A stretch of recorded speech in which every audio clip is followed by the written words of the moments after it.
Muslims from entering the country. That is not a good approach to defeating terrorism.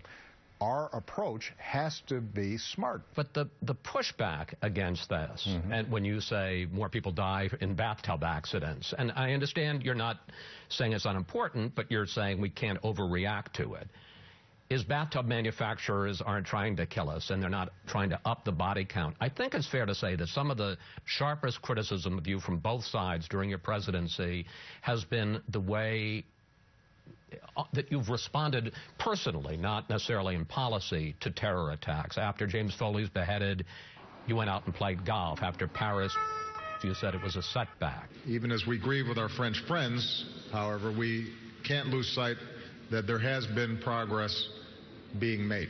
After San Bernardino, you talked about gun control. Right now, people on the no-fly list can walk into a store and buy a gun. That's insane. And some people wonder, they think the concern is, do you worry about terrorism and feel the threat of terrorism the way they do? I would say this. There isn't a president who's taken more terrorists off the field than me over the last 7.5 years. I'm the guy who calls the families or meets with them or hugs them or tries to comfort a mom or a dad or a husband or a kid after a terrorist attack. So let's be very clear about how much I prioritize this. This is my #1 job, so why is and we have been doing it effectively. But so why do people sometimes think you're diffident? Well, I think part of it is that in the wake of terrorist attacks, it has been my view consistently that the job of the terrorists in their minds is to induce panic, induce fear, get societies to change who they are.